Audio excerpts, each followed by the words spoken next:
Excellent. Hello and welcome. I am so glad you are with me today. We are going to have a ton of fun learning a lot about iridology, and I am just going to turn the volume down on all the extra places where this is broadcasting. I just need to be able to watch for comments there as we get rolling.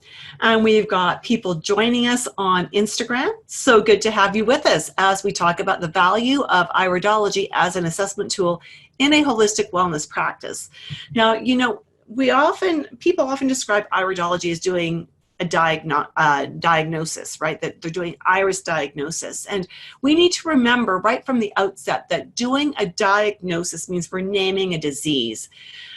When we go to a doctor or to a naturopath, depending on where you live, they run tests, they analyze the results, they come up with a name for the disease, and then they create a treatment protocol from the disease name. And that's not necessarily a bad thing to do, but we have to remember that statistics suggest that and this is based on autopsy reports, okay, autopsy reports, that at least 20% of the diagnoses that are made are incorrect.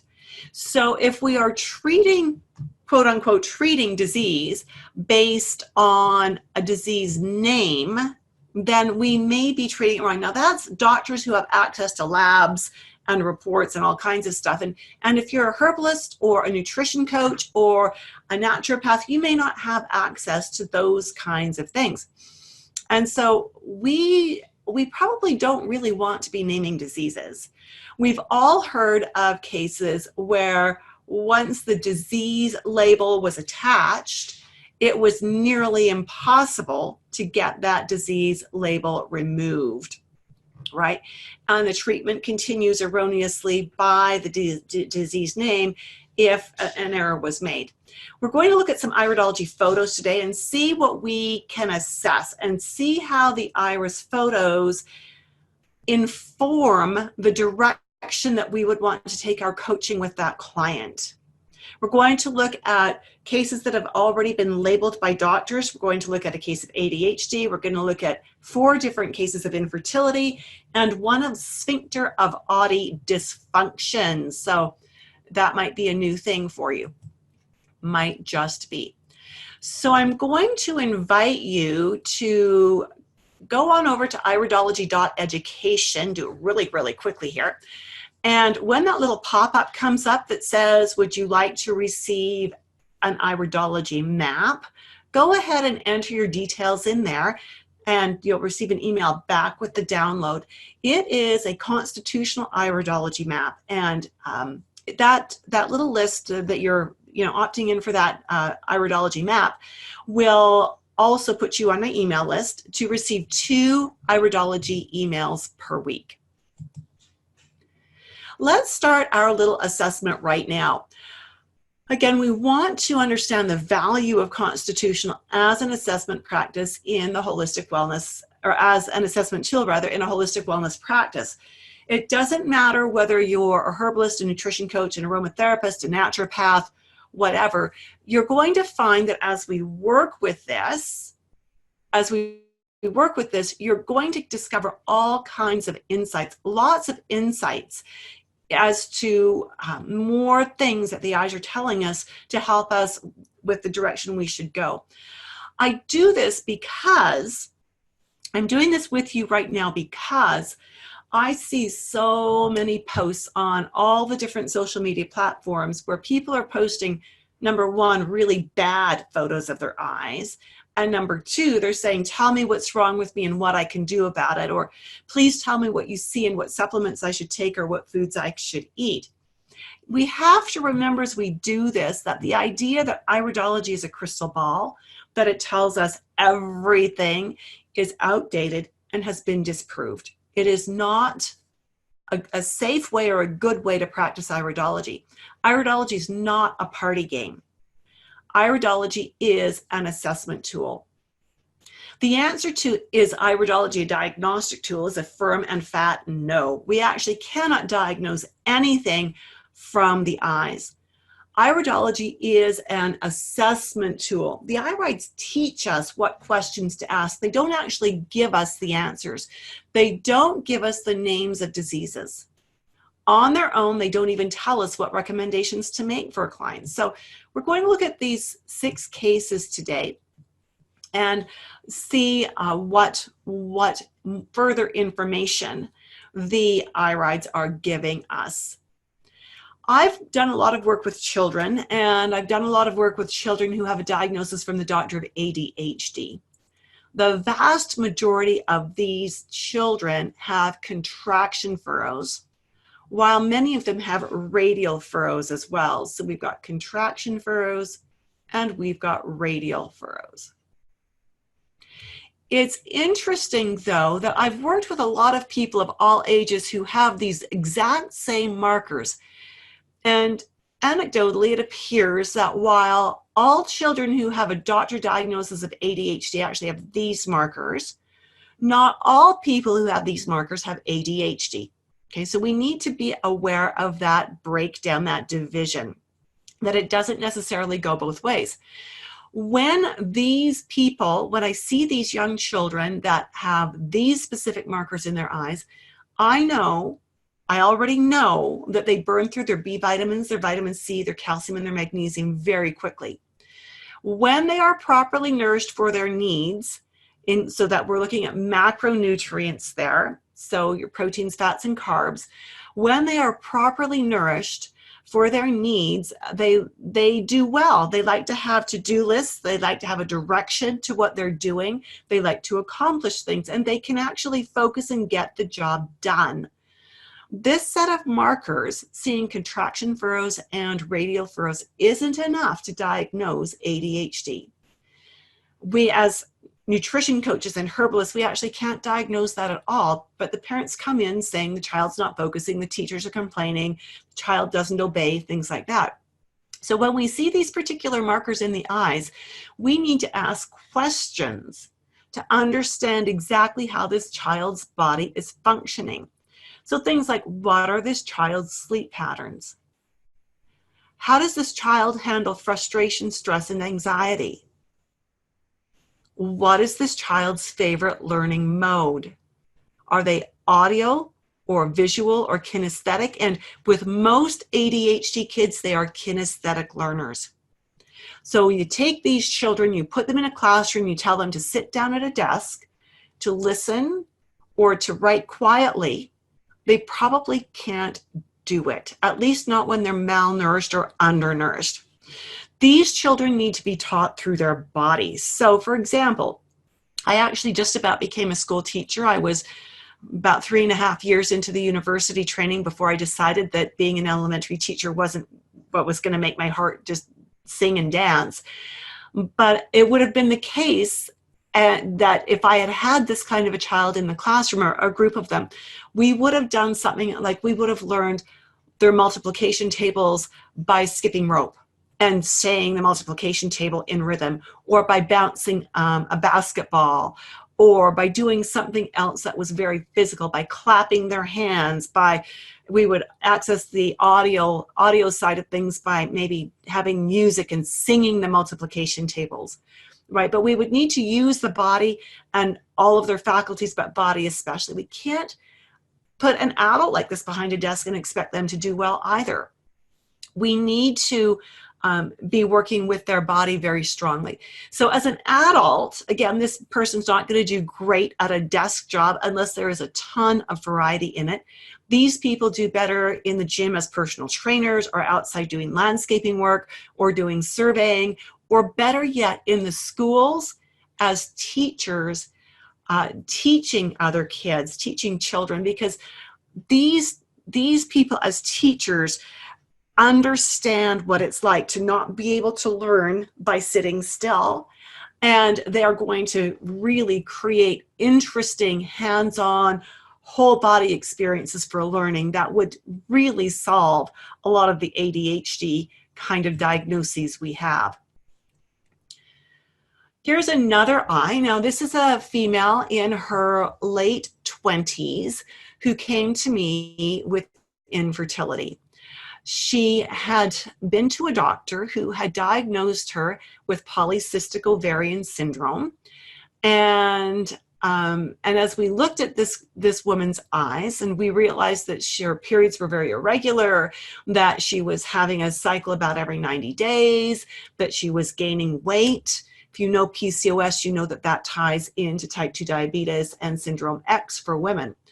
So when I saw this woman's eyes, I noticed she had lots of these petal shapes in her eyes.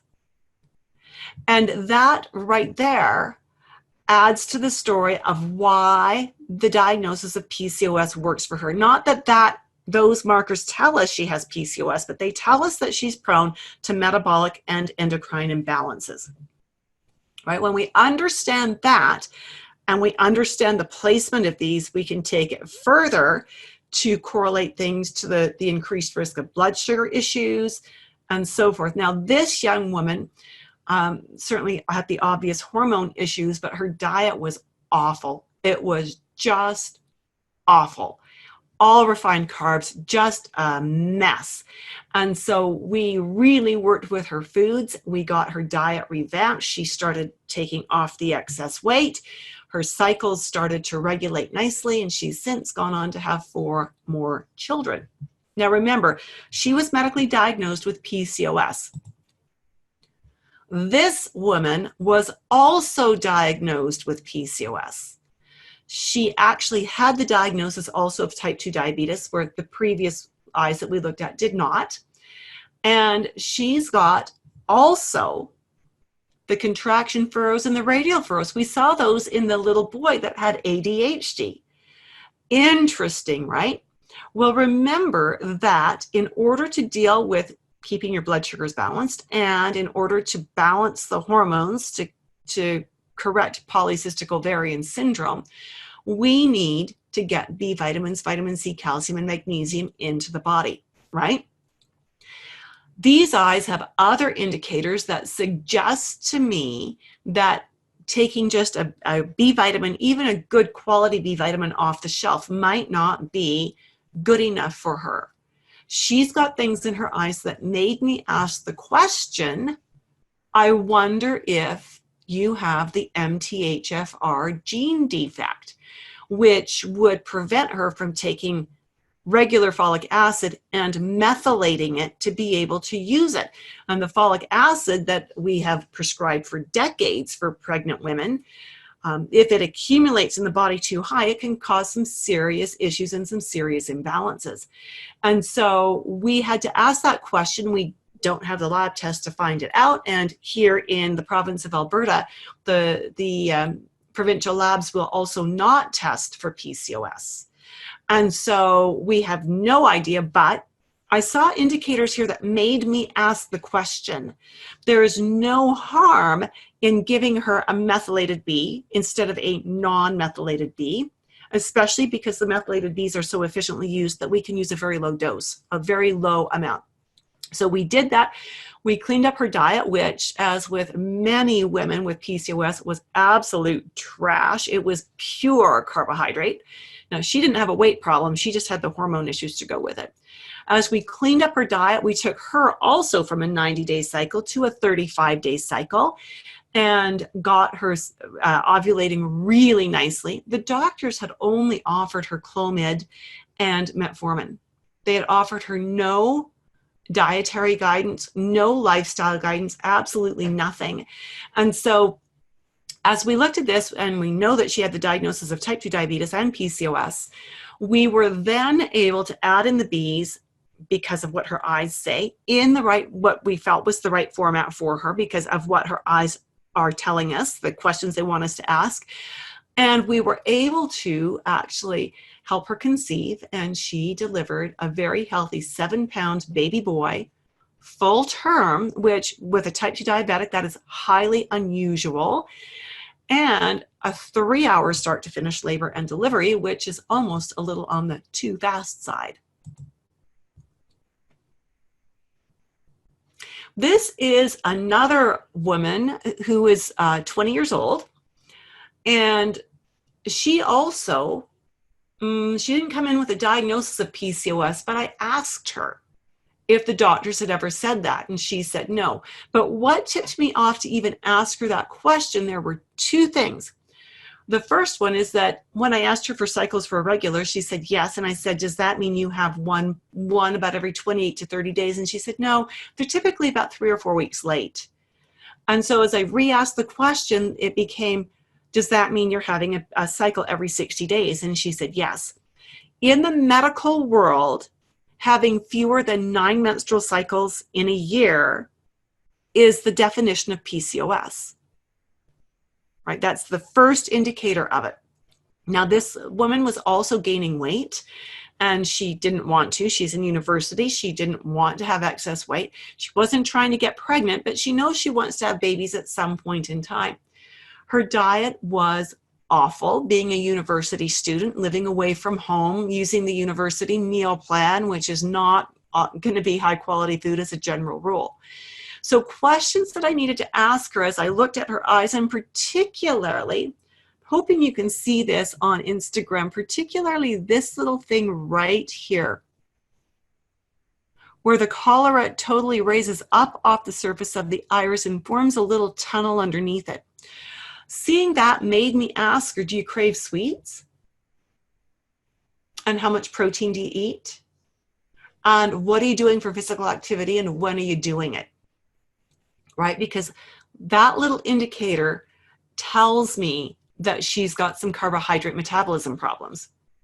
So as I looked at this eye, I wouldn't, except for the fact that her cycles were 60 days apart, which always makes me think PCOS and carb issues, seeing that one indicator really underscores the risk of carb issues, which are always a part of PCOS.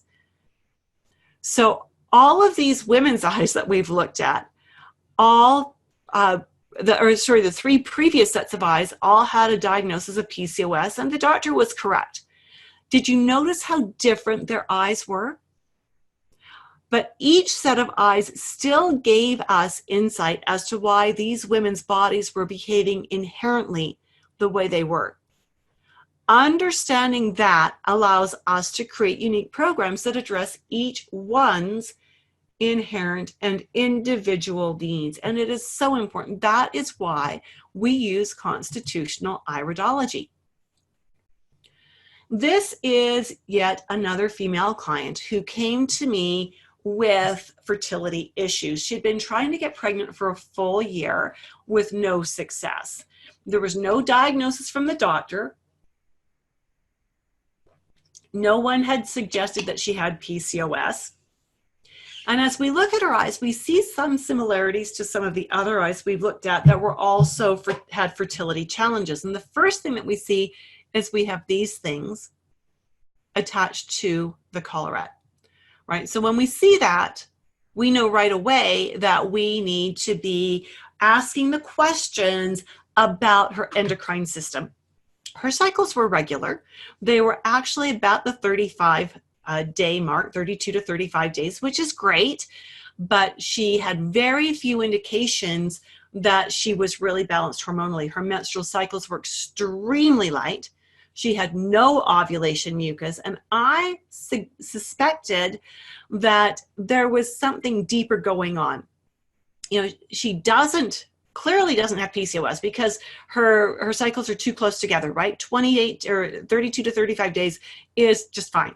There's not a problem with that, and that takes her out of the running for PCOS. But there are some tiny, tiny markers in her eyes that made me wonder if she maybe had the MTHFR defect. And because I saw that in her eyes, I began working with her immediately as if she did. So we made sure she did not have any non-methylated bees. We made sure that all the bees that need to be methylated, that was the form they were in her supplements. We did some liver support with her because that's critical in the methylation of bees. Her diet was good. Like, she did not have a typical high carb diet at all. It was really a nice, clean, very clean diet. So we worked together for about a year, and she got pregnant. We were so excited. During the pregnancy, she decided she wanted to do 23andMe. And it was interesting because she got the results back and she sent them to me and she was panicking. She said, "It says I've got MTHFR. What is that?" And I was able to, because of what I'd seen in her eyes, go back to her and say, not a problem. 50% of North Americans have it.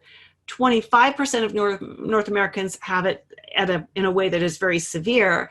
But I suspected this was the case for you. And that is why we've been using these particular B vitamins. That's exactly why we're doing this particular kind of liver support with you, is because I suspected this all along. And she was ever so grateful because nobody had ever suggested to her that there might be an MTHFR problem and that might be a part of why she was having problems conceiving and carrying. Now, we can't look at any of these eyes and go, oh my goodness, these women absolutely have fertility issues. That doesn't show up in the eyes. There is no one marker, no two markers, no specific set of markers. But when we understand what our clients' symptoms are, and we look at their eyes, we understand why those symptoms are. And when we understand why those symptoms are, we can likely get to the root of the problem and address it properly. Now, I want to give you a little anatomy and physiology lesson here, because we are going to talk now about a 58-year-old male client of mine who had his gallbladder taken out about 3 or 4 years ago. It's really important as we look at this to note a few things. Number one, surgery does not change the eyes. And I've actually done full webinars on just that surgery and trauma do not change iris markers. They just simply don't. There's no indication of past surgeries in the eyes. Okay, so now we want to look at, where is the sphincter of Oddi? We have the liver, which creates bile, sends it down the hepatic bile ducts. Some of that ends up in the gallbladder where it is concentrated for future use. That which is not concentrated, or when we need the bile is squirted out of here, comes down through the common bile duct and to here where it connects with the upper end of the duodenum. So we've got the stomach is here and the duodenum is down here. And so the sphincter of Oddi is right here. And this allows bile to be released into the small intestine to break down fats in your foods so that you can absorb your fat soluble vitamins, so you can get all of your essential fatty acids, so that you can do all of that. What nobody is ever told is that for some bizarre reason, when the gallbladder is removed, it increases the chances of problems with the sphincter of Oddi within the next few years. Now, usually those problems are spasms, where the sphincter of Oddi will spasm shut. And the more it spasms, the tighter it becomes chronically. And the more chronically tight it becomes, the less bile flow you have. The more bile backs up, the less bile flow you have to emulsify the fats. Okay, so this gentleman had his gallbladder removed a few years back. And he's now having sphincter of Oddi dysfunction is what it's called. So when we look at his eyes, at his right iris, at about 7:30 to 8 o'clock, right up in here, we see nothing in particular. Nothing in particular. The sphincter of Oddi does not have a specific point in the iris, and if it did, and we saw that and we did an analysis on that, that would be a very medical kind of an assessment, not a constitutional iridology kind of assessment. We have a slight suggestion of inherent gallbladder issues in these eyes, as suggested by the pigment that we see, but it is a slight suggestion of inherent gallbladder issues. And we have a slight suggestion of inherent issues of being a little bit more prone to being over acid in his body. Again, we cannot diagnose anything, but we especially can't even assess anything specific to the sphincter of Oddi in the eyes, because there's no particular marking for it. There's not even a specific place in the eye where it has been mapped out. And we don't do map heavy when we're constitutional anyways. The pigments in this iris do suggest a predisposition to gallbladder, to gallstone, or to gallbladder issues, which does not necessarily mean gallstones. When we add on this layer of information that teaches us that gallstones are the result of unresolved anger, and I know this fellow, he is so mellow on the outside, and he puts up with a lot until he can't put up with any more of that stuff. And that's when the anger rises, but he stuffs it, and that goes to the gallbladder, and that's what created gallstones for him. So the issues that often follow gallbladder, or the sphincter of Oddi issues often follow gallbladder removal, but there's no iris marker that suggests an inherent predisposition to sphincter of Oddi. So what does that mean? You know, he comes in with this problem, and he wants some help with it. And I'm looking at his eyes, and I can see there's this little bit of liver stuff. What it means is that liver predisposition, rather. So what that means is that I approach this from a very different perspective. I'm not going to suggest a supplement, except for maybe some magnesium to see if we can relax the sphincter of Oddi a little bit. But what I'm going to suggest is that he finds some really good ways to begin resolving his anger. That if it's even possible, maybe he needs to work with a therapist, because he's clearly bottled up so much anger in the interest of being a nice guy. And he is a really nice guy. He's not a phony nice. He is genuinely nice and thoughtful and kind, but at what cost? And so he maybe needs some better strategies for dealing with that, right? That is what I would suggest. So where does this leave us? Well, it leaves us with the understanding that iridology is an assessment tool. It points the way for us to ask the questions that we should ask. Iridology is not a diagnostic tool. Iridology guides us again in asking questions, and as we get the answers to those questions, and as we understand how different body systems and different body organs work together, we can then use iridology to actually trace back to the root of the issue and be addressing the root of the issue in order to help our clients. If you are a herbalist or a nutritionist or a naturopath, I invite you to join me for a webinar on Wednesday at 5 p.m. to learn more about using iridology in your practice to save time, increase client rapport, stimulate repeat appointments, and engender loyalty from your clients. The URL to register at is bit.ly/iridology course info, and all the details of what that webinar is going to cover all of the details of my upcoming iridology certification preparation course. And we're going to show you a little bit more about how to effectively run a business without working overtime and without doing lots of donating of hours to your clients. Now, if you've been hanging around with me for a while, and you've got to know that I love that, right? You might be ready to jump in and register for the full-blown course. And if you are, you can hop on over to iridology.education/priority. And that is where registration will be open as of November 19th. And I've just been testing it. The site is almost ready to open. It might even be ready by Monday, which would be the 18th.